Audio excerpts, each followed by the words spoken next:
what you need to know about leaving a nursing home before you move in. So we are talking about nursing home discharges today. Now, why do we need to know about the nursing home discharge before we even move in? Well, here's the reason. As a resident, knowledge is power. You really want to know what you are likely getting yourself into. And you know what you might be dealing with. Then when a discharge happens to you, when that cruel reality hits, you know how to deal with it well, and you are prepared to fight back like a pro, right? And to when you get a discharge in a nursing home, you fight back. That is called appeal, and that is your right. So you need to know that. You need to know what you get yourself into. Um, as a nursing home manager, why are you here today? Because here's why. You don't just admit and house people for the purpose of well, you want to discharge them, right? You want to house them because you're a good person, you care about them. And also the bottom line is that well, you want to make money. That is the reality. So you have good intentions, you are trying to protect your residents, and you want to try to house them the best way you can.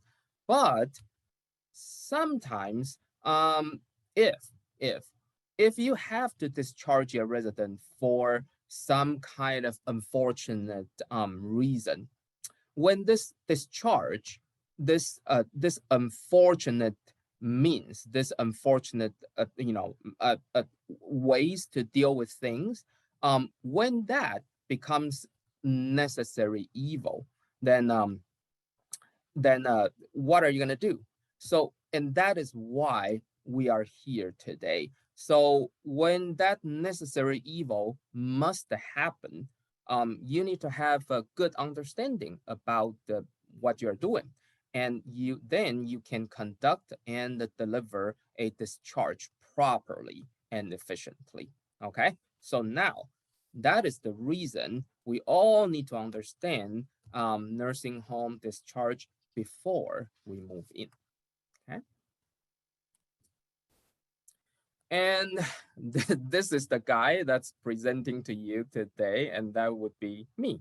And that is my contact info there. So a little bit about myself. I have a master's in degree in social work. I also have a master's degree in gerontology. And those two are actually not what most people ask about. The third one, this RYT, that is what most people ask me about. So I am also a registered yoga teacher, RYT. So if you want to try yoga with me, we actually have an opportunity for you. So on June the 15th, and that is a Wednesday, it is a World Elderly Abuse Awareness Day.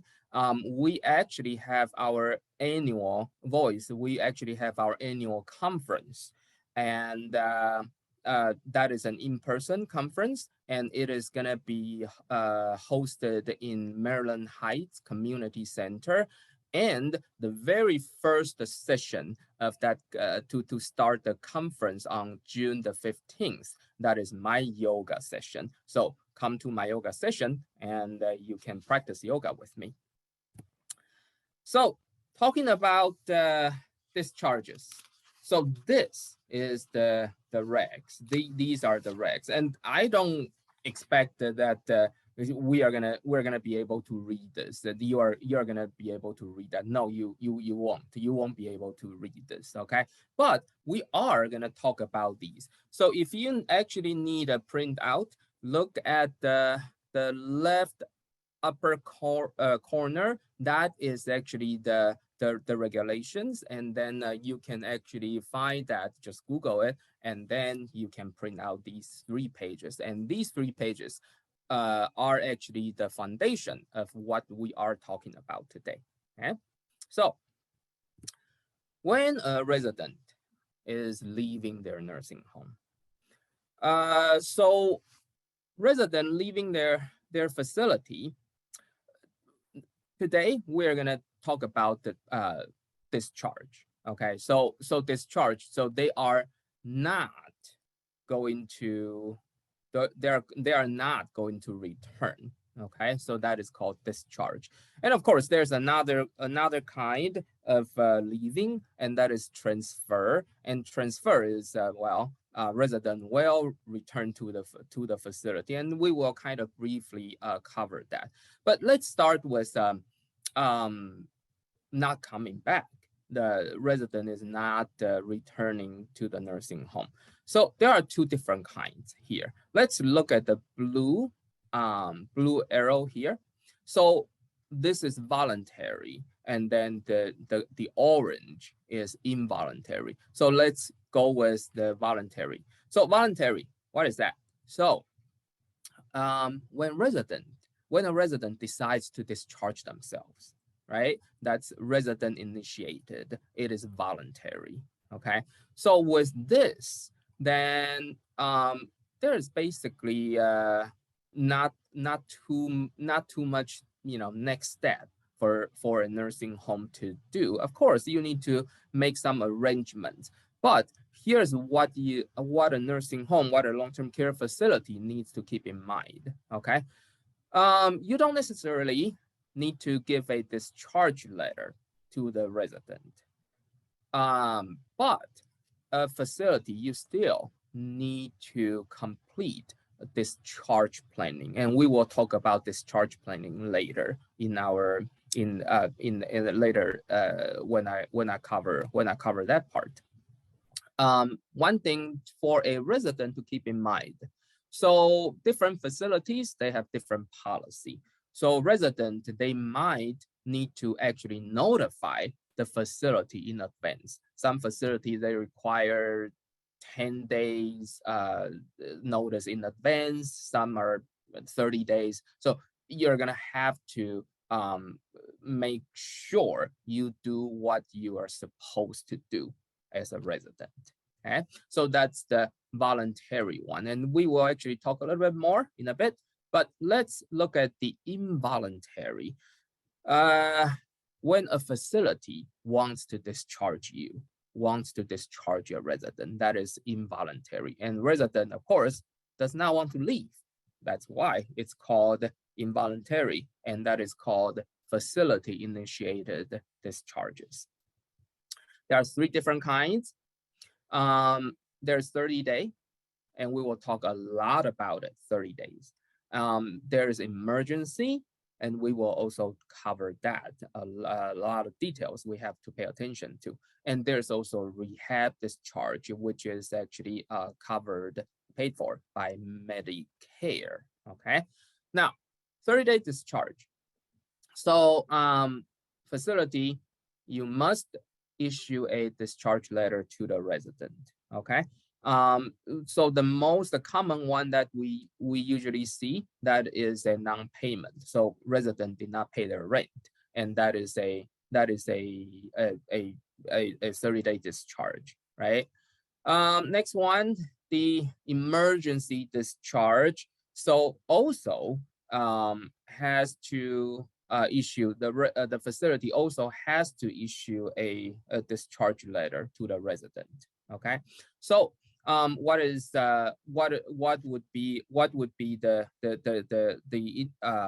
example? The example is well, when a resident has a nervous breakdown, when the resident all of a sudden becomes violent, when a resident is harmful to themselves or others, then that qualifies to be an emergency discharge. And then what is emergency discharge? It is that, well, something dangerous, something drastic happens this morning, and we are discharging you today right away. That is emergency discharge. Okay. Now, the rehab discharge, that is actually Medicare.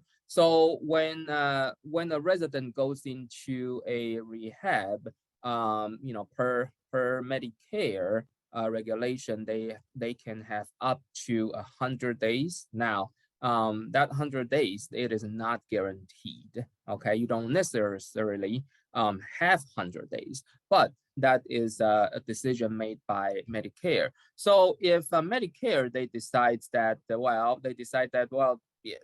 it's time for you to go, they are going to end the coverage, then they still have to give you a discharge letter. Now that discharge letter actually it is the notice actually is 2 days in advance. Okay, and so you can also appeal that, and we will talk about that appeal.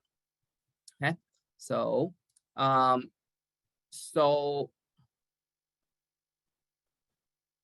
yes. Okay, now let's go to our next. So I'm going to talk about those transfers and discharge that are not 30 days, that are not emergency first. Okay, so transfers. What is transfer? Transfers, that means that a resident will return back to the facility. Okay, they have to leave for some reason. For example, they have to go to acute care, they have to go to rehab, they have to go to hospital, the hospitalization for a few nights, or they have to go to a substance usage program. And then a lot of times substance usage program, it is 21 days. But after those 21 days, they are returning. So that is actually called transfers. Okay, that is so transfers, they will return. Now, for long-term care facilities, for those nursing homes and skilled nursing and intermediate care facilities, don't forget, you will need to turn in, you are actually required to turn in your monthly transfer tracking to the Ombudsman. Okay, that is actually a regulation. It is a new regulation. So you make sure monthly transfers you have to turn in. Otherwise, the surveyors might cite you on that. Okay, so that's transfers. And resident initiated the discharges. That means it is voluntary. So one big issue about the voluntary resident initiated the voluntary discharges, it is that, but what if this resident still their own responsible party, they still get to make decisions for themselves, and now they decide to discharge themselves to a dangerous environment? What are you going to do with that? So that actually it happens all the time, and that is called AMA. It is against the medical advice. So this kind of AMA discharge, well, you have to let it happen. As a facility, you have to let it happen. You have to let AMA discharge happen, because, well, you cannot kidnap your resident there, right? But then what is your facility? What is the facility's responsibility if an AMA situation is happening? So my own experience, when I first started in this long-term care, I actually had a resident. The resident was in a residential care facility, and the resident just had it, just fed up. The resident could not stay there for one more second. So Friday late afternoon, the resident decided that he wanted to just get out. He wanted to just move out, and there was no housing programs. There was no homeless shelters arranged. There's nothing arranged. He simply just wanted to get out of there.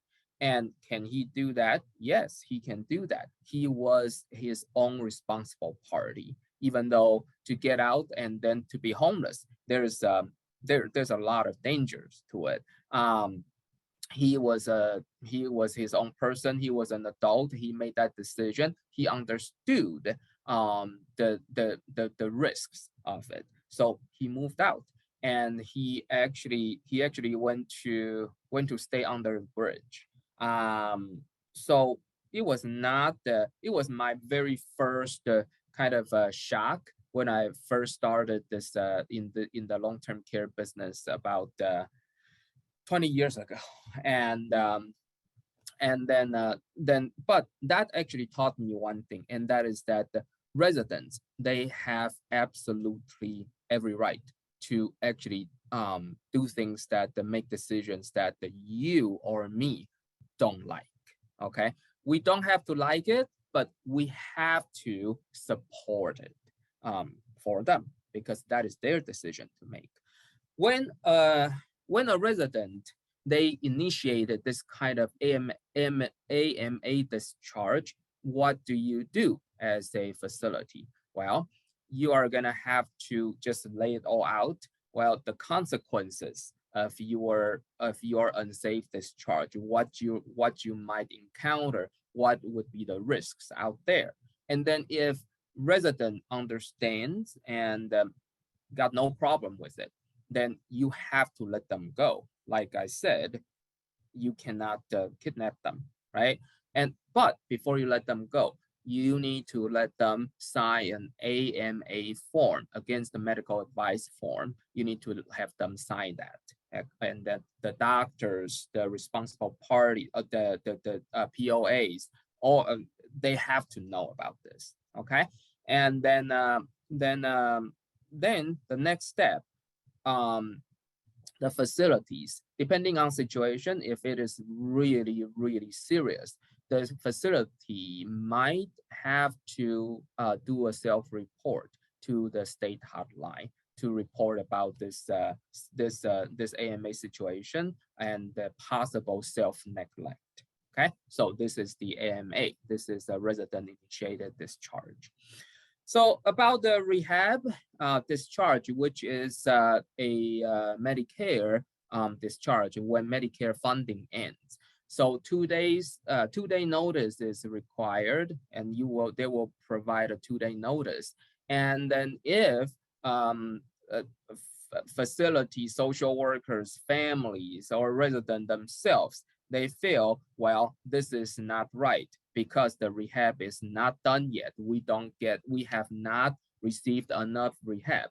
What do? You always appeal. And I don't have too much time today to cover the appeal part. So please look at that link right there.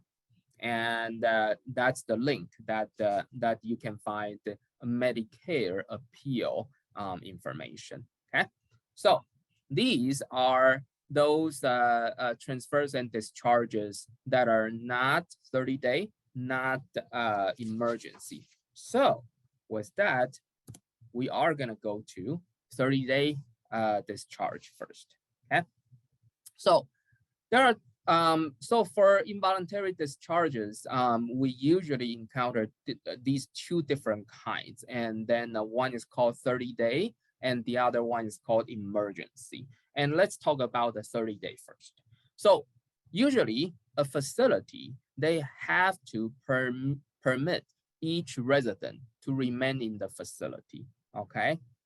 Unless there are 6 different kinds of scenarios, and we will talk about every and each one of them.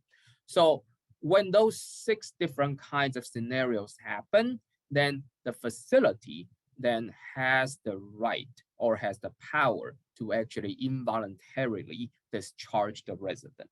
Okay, and then what are those 6? This actually is a federal law, and it is from the nursing home reform law in 1987. So scenario 1, the A,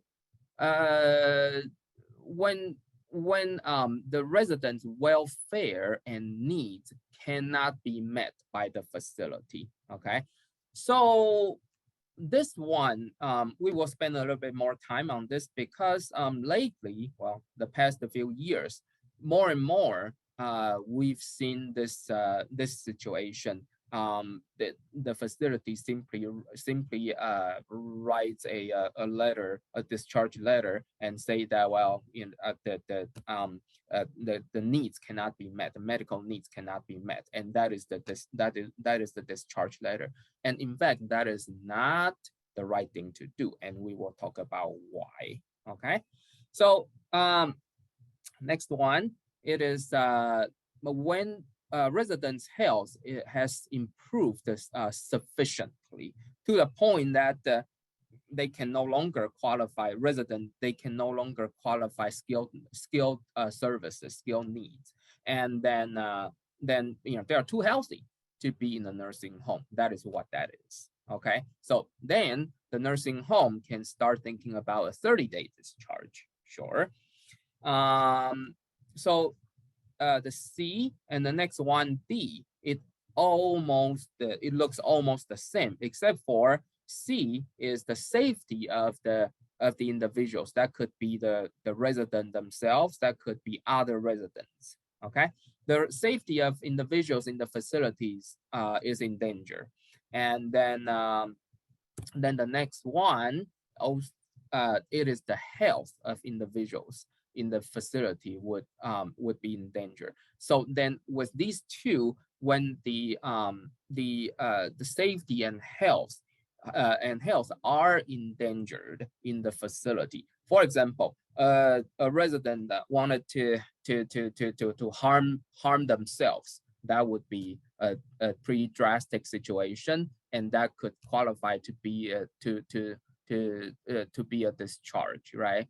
Now, depending on what kind, to what level though, okay? Depending on to what level. So if the resident trying to harm themselves in a way that, well, I don't want to take my blood pressure medication, well, that's probably not gonna be a 30-day, not gonna be an emergency discharge. You would communicate, and then try to encourage the residents. And then this 30-day discharge would be the last resort for someone who, for example, doesn't want to take their blood pressure medication, right? So safety and health. And then the next one, this one is actually the most common this 30-day discharge that we will see. And then that is the non-payment. So when a resident, when they owe rent, this is the non-payment. Then that qualifies to be a 30-day discharge. So a couple things about this non-payment, this E, okay, this part. Couple things about non-payment. One, facilities, a lot of times when this non-payment first happens, they kind of cut resident a little bit break. So they give resident a little bit time for them to catch up and so on and so forth. Then all of a sudden, before you know it, it is 6 months past. And then for the past 6 months, resident has not paid. And then facility reaches out to us and ask about the possibility of, well, resident has not paid for 6 months, and now it is $50,000, and then we want to issue an emergency discharge. We want to kick the resident out right away. Is that okay? The answer is no. That is not okay. Doesn't matter how much money resident owes, you cannot do an emergency discharge. You can only do 30-day discharge. Okay. No. So, and then sometimes resident, they kind of, because our Medicare, Medicaid, and government pay a little bit, and then resident pays the rest, and this kind of system, this government medical insurance system, it is very complicated. A lot of professionals don't understand, and let alone residents. So I've encountered many cases that residents actually can come to us and they go, well, I did not pay rent. Why would I pay rent? Because I'm on Medicaid and government pays my rent. Well, not exactly, because while government pays for the medical care that you receive, resident, you receive, your social security check, your pension, your other income, they also go in to cover for the rest, the cost, because it is not just the medical stuff in a nursing home. There's also non-medical stuff that the Medicaid does not pay for, right? Therefore, resident simply has a misunderstanding about I thought government is gonna pay it all, and then I can keep all of my checks to myself, which is why I did not pay for the rent. And then now they tell me that it's a non-payment, they are kicking me out. Well, if that's the case, then I'm glad that the misunderstanding is clarified. Now, resident, you need to go talk to the facility and see if you can make arrange a payment plan with the facility and kind of gradually, slowly pay that off. And a lot of cases actually tell us that the facilities, they really want to house people rather than discharge people. So when you make a payment plan with facilities, a lot of times facilities, they would just rescind the 30-day discharge, and they would let residents stay. Okay, and that is the non-payment. And the last one here, the sixth scenario is facility is gonna close. And when a facility is closing, of course, you have to give a discharge notice. But for that case, though, I'm suggesting for a facility, for the managers, you probably want to give more than 30 days, even though the regs say 30 days. You probably want to give them as much time as possible for the residents to be able to kind of get ready, right? So we talked about this first one, when residents' welfare and residents' needs cannot be met, and that would be a reason for a facility to do a 30-day discharge, right? So I'm gonna actually dive into it. So when residents' welfare and needs cannot be met, so if a facility wants to issue a discharge with this kind of reason, the regulations actually say you have to have the documentations below, okay? And what are the documentations? So the documentation is you have to show the specific needs that this facility they cannot meet. What are the medical needs or whatever needs that you cannot meet? You have to show that you are gonna be specific. Okay. The second one, you are gonna have to show what you have done in order to accommodate, to try to meet the needs. You're gonna have to show that your attempts. Okay. You cannot go, well, I just think I cannot meet that, and you don't show any attempts. That does not qualify to be a discharge reason. Okay. The last one for this, you have to also show the receiving facility with this 30-day discharge. The receiving facility, actually, this resident they can actually get their needs met in the receiving facility versus they cannot get their needs met in my facility. Okay, so you have to, in your documentation, you have to show these three things in order for you to actually, for a nursing home to actually issue a 30-day discharge with the reason of their welfare and their needs cannot be met. So in other words, I mentioned earlier that I've received quite a few discharge letters that simply said residents' needs cannot be met. That was one and only sentence about why we are discharging this resident, and that is actually not a proper discharge letter. You cannot issue a 30-day discharge letter with a reason like that. You have to explain, and your explanations are here. These are your explanations. Okay. Now, then let's go take one step forward. So can I say, well, this resident has dementia, and it actually takes a long time for my staff to actually pamper the resident, but takes a long time, a lot of efforts, a lot of my manpower to actually provide services to the resident, because resident has dementia. Resident doesn't understand what you're trying to tell them, what you're trying to have them do, right? So then can you say, well, residents' welfare and needs cannot be met because this resident is very difficult and they have dementia? Can you say that? The answer is no.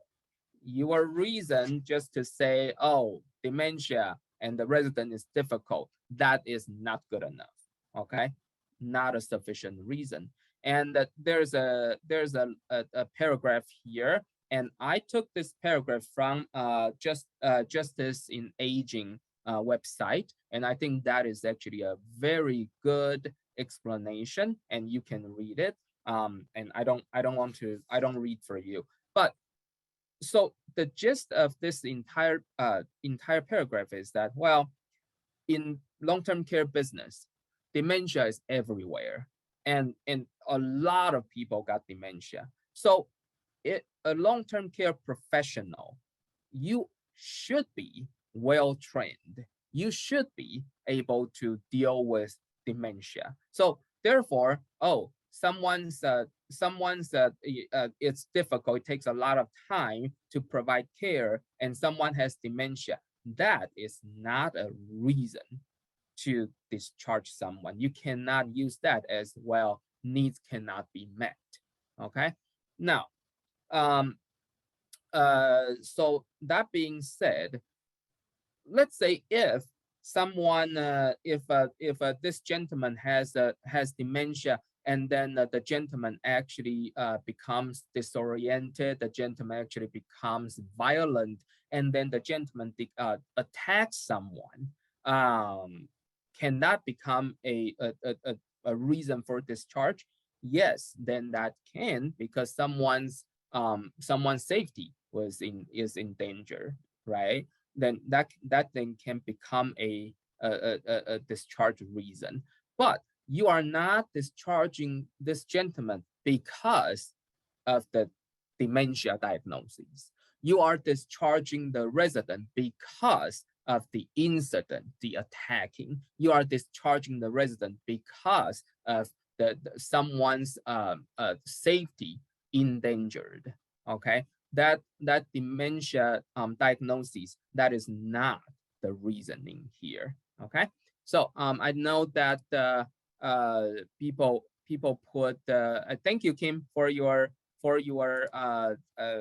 question, and I will answer the question at the end. And just for that, please everyone put in your questions, and I will answer all of them at the end. Okay, so talking about emergency discharge. So we have 30-day, and now we have emergency. So emergency discharge, that is these 5 different scenarios, okay?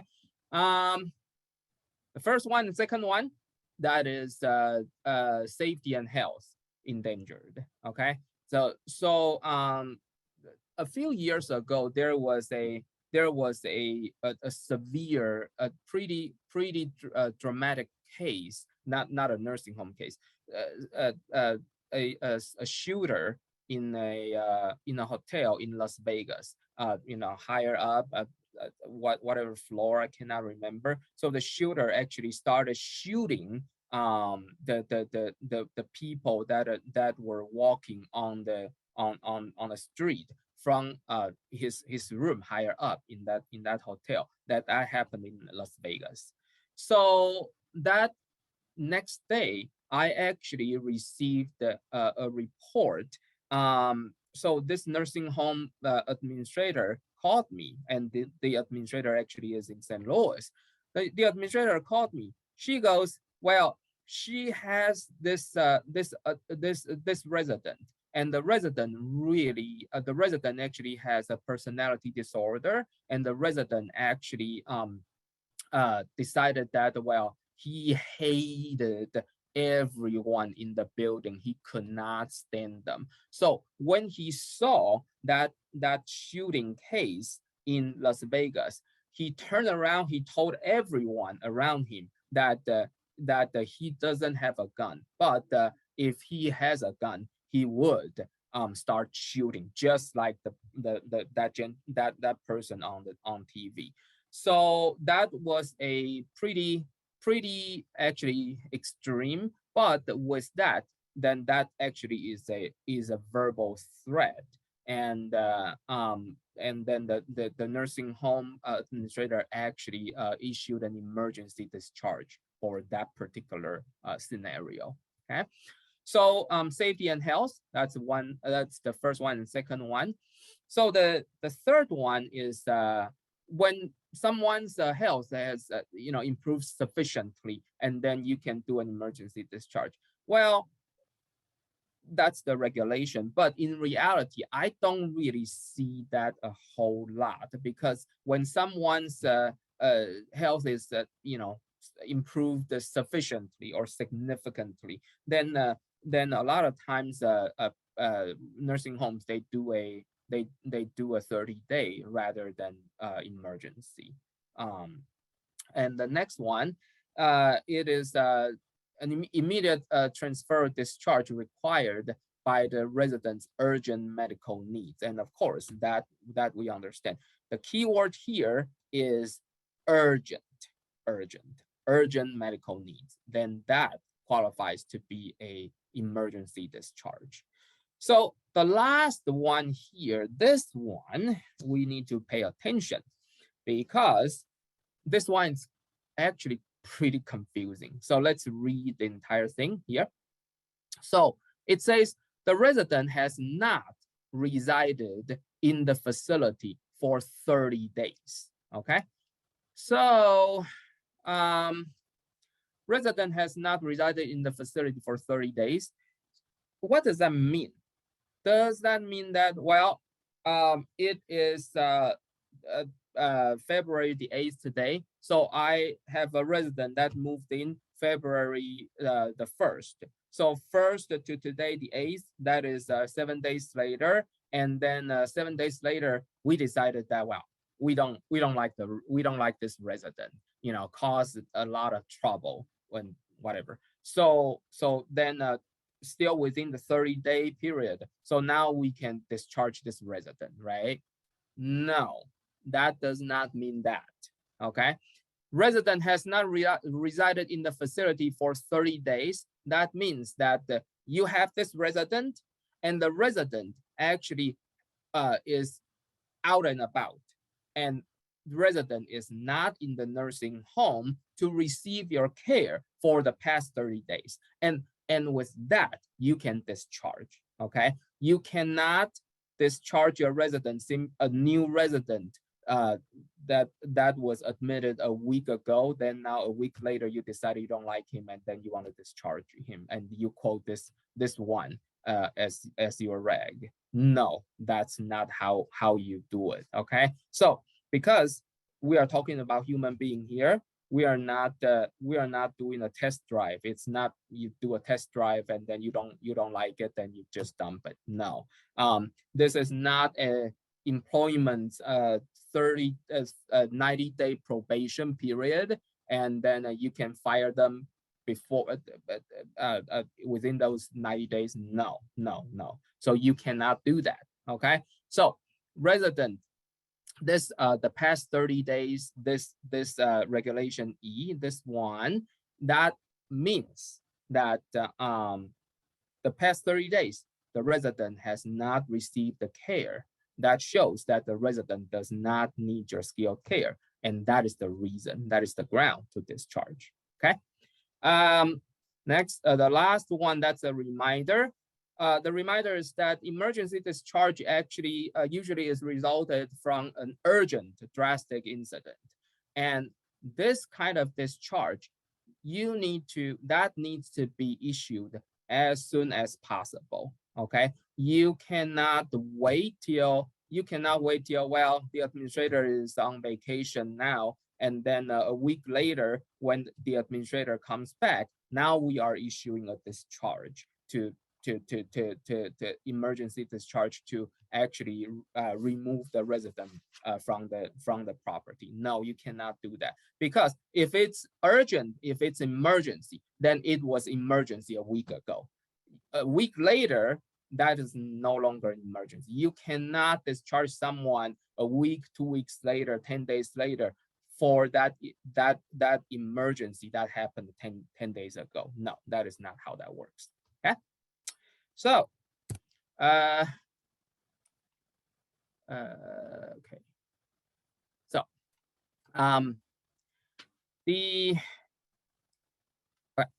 so we want to talk about the proper discharge letter, and this one, resident, you need to kind of know about this as well. The reason you need to know about this, because if you receive your discharge letter, you want to see, well, does that have all the elements that a proper discharge letter needs, right? So discharge letter, it has to be a written notice. It has to be written. So I've had administrators that told me that they discharge people verbally. There's no such a thing. You cannot verbally discharge someone. It has to be a written discharge letter, okay? And this notice has to be in a language and manner that can be understood by the resident and their representatives, okay? So not everyone has the same kind of education, same kind of understanding that you do, same kind of training that you have. Therefore, you need to write a discharge letter in a language and a manner that the resident understands, okay, or their family that they understand. Okay, so it has to include what's the reason for this discharge, and what is the discharge date, the effective date. Okay, you are discharging this February the 1st, you issue this discharge letter. Is your last day February the 28th? No, it is not, because that's only 28 days. Okay, so effective date, the proposed effective date, it needs to be 30 days. Okay, the location to which this resident will be transferred or discharged. So you have to have a valid location. It has to be, this has to be an actual place. Okay, it has to be another nursing home. This is a family's home when a family agrees to take back the resident. Okay, so there's has to be a location. It cannot be TBD. Okay, it cannot be, well, on the discharge letter, you say, oh, resident will find a place for themselves. No, that is not how you put it on your discharge letter. Okay, you have to have a specific location. And then of course, the information about the resident's appeal rights, that is very important. And then the next slide, you will see that. So, and then the next one, you need to contact long-term care ombudsman program about your discharge. Please do remember, you need to contact our program, okay? So this one, it is the appeals. So you have to have this appeals unit information on your discharge letter. It's here, okay? One little note about this this appeals unit. This actually is our new appeals unit. It is no longer the hearings unit that we used to have. The hearings unit we used to have, that is actually from DSS, and that is a part of Division of Legal Services. And we no longer have that. Now, our appeals unit, it is part of Department of Health and Senior Services, and this is our new contact information. So please make sure you have the correct and current information for your to put on your discharge letter. Okay. So takeaways for the residents. Did you receive a discharge letter? So the information on the letter, are they correct and accurate? For example, issue date and the discharge date, like I said, the issue date is February the 1st, then the discharge date cannot be February the 28th. No, it has to be in March because it has to be 30 days, okay? And is there a receiving facility listed? Does this receiving facility know and agree? And also appeal information, you have to have that, okay? A resident discharged back to the family. If that's the case, or independent living, then the family, are they aware or do they agree? How about the resident's physician? Do they aware? Are they aware? Do they agree? If a resident is discharged to a different facility, another facility, now this receiving facility, are they aware and also agree? You cannot discharge your resident to another facility that doesn't know that your resident is coming, right? So in a hearing, a facility has to be represented by a lawyer. Okay, you under administrator, social workers, DONs, you cannot represent yourself. It has to be a lawyer. On the other hand, you are a resident. When this resident is being discharged, the resident can represent themselves. They don't necessarily need a lawyer. Okay, so this next one, a facility's discharge planning. Keep in mind, your discharge planning, it does not start when something happens, when it's time to discharge. Your discharge planning does not start when the incident happens. Your discharge planning starts from when you are thinking that you want to admit this resident. And why do I say that? Because let's go back to that Las Vegas shooting case.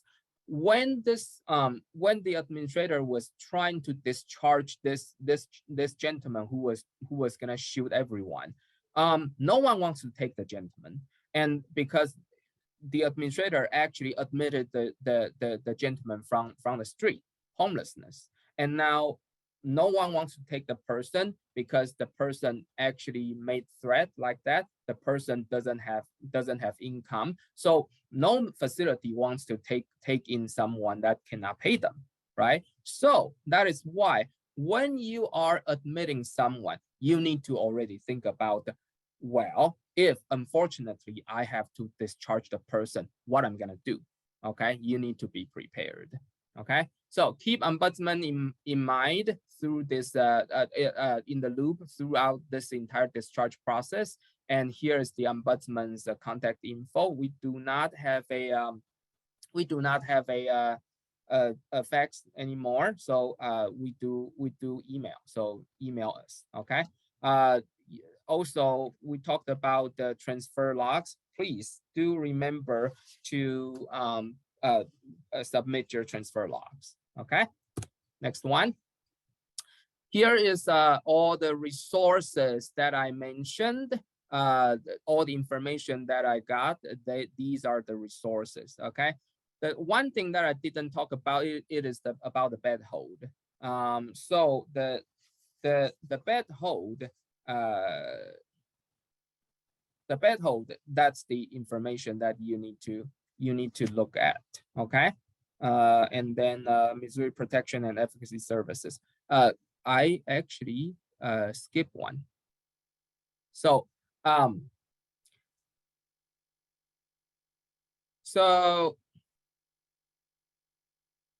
okay. So actually I skipped two. So takeaways from for the residents. Independent living. Okay. So notify your ombudsman, request assistance from your ombudsman, okay? And then this is the reminders for facilities. You need to do a discharge letter. You need to keep connected with your ombudsman, and then notify the residents and their representatives. And then you need to make sure your discharge letters dates. And then this one I skipped. That's the motion to set aside stay. So motion to set aside stay, that is when a resident appeals and resident actually has the right to stay in the facility. When a resident has the right to stay in the facility, then, but the resident actually is dangerous to themselves or others, you really cannot allow resident to stay in the facility. You have to file motion to set aside stay, okay? So if you need to have more information about motion to set aside stay, give me a call. Okay. So, ombudsman.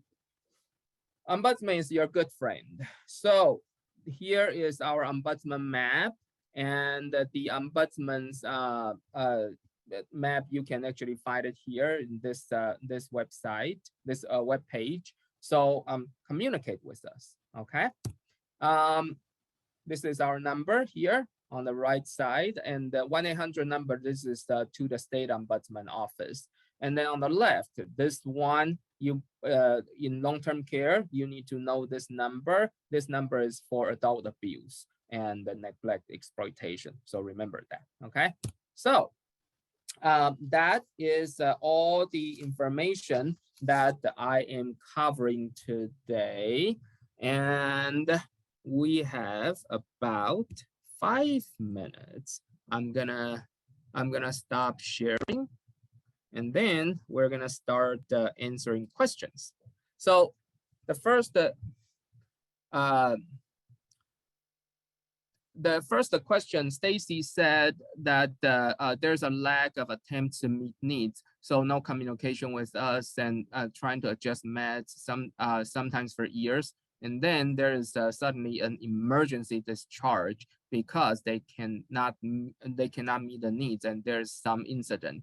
So obligation is what obligation is there for the facility to learn about the disease and attempt reasonable action to manage the disease, such as well, I think that it's a big question.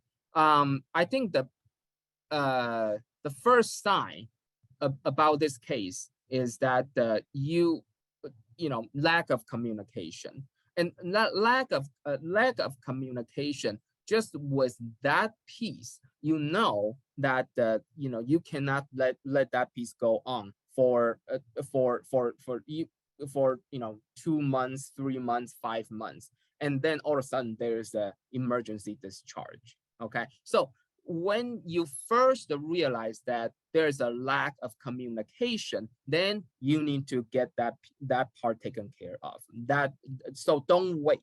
That would be my advice. And then there are other things in this case, because we we also talk about, because doctor's office is involved and all of that. But I don't have too much time.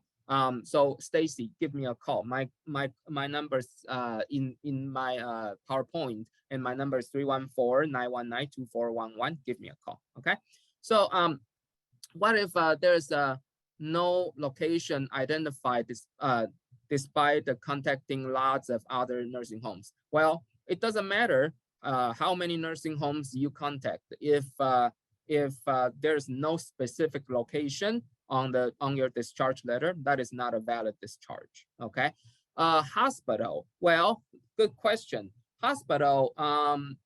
It sometimes well, actually hospitals, they are used as an emergency discharge location. Okay. But the facility social workers, the facility treatment team, they still have to work with the hospital to actually find a valid discharge destination. So in other words, hospitals, they are not the ultimate destination to discharge to, because you don't live in the hospital, right? You live in a nursing home. So your goal is to still find a nursing home, but for an emergency discharge, you actually can do a hospital, but that's temporary. Okay. Yes, the slides will be available. Okay. So I answered these. Then let's look at the chat. So and then there is Kim. So Kim said that yes, I think Kim, I think we can actually we actually will have the presentation recording later for the audience. So sure. And then I think for that, Jamie probably can answer this question better. So this is my presentation, and Jamie. Thank you so very much, Chen. Thank you so much.